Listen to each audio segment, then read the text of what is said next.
Giv dem en stor hånd.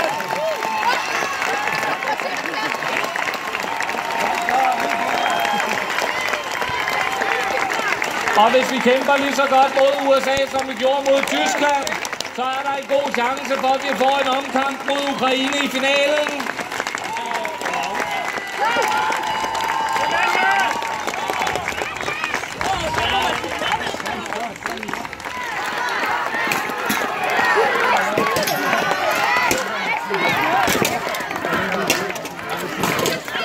Og USA bliver ved med at køre den samme taktik med at prøve at trække modstanderen ind i en knivtangsmanøvre.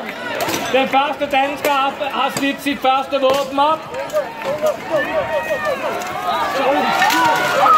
Og vi er gået.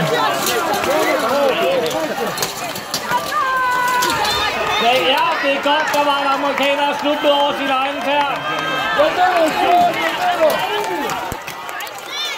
Stadigvæk meget lige.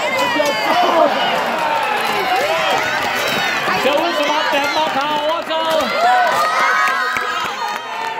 Kom så Danmark!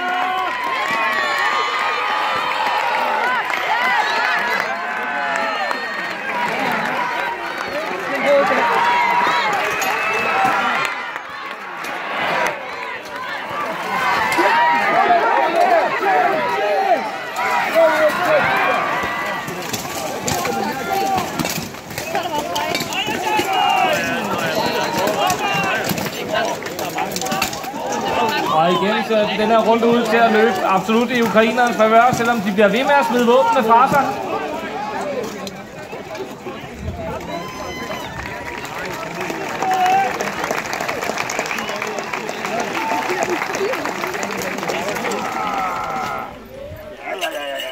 Den pukkelrykkede, han blev også bange. Han blev så bange, at han sked i bukserne. Ah! Jamen, jeg har ingenting andet end min pukkel. Så sagde trolden, nå, det var sandt. Så tager jeg den. Er det så en pukkelrykket trold, det her?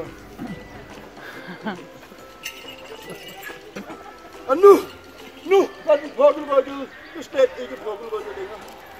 Nu var han blevet af helvede svejrykket. Men han har fået sit ønske opfyldt, så han gik hen til sin ven, der lå hånden oppe i vejkanten. Og han gik. Til han kom til sin ven, hvor han så sagde, se nu mig, nu er jeg blevet smuk som en blomst på en sommerdag. Savle. Ja, han savlede stadig forfærdeligt.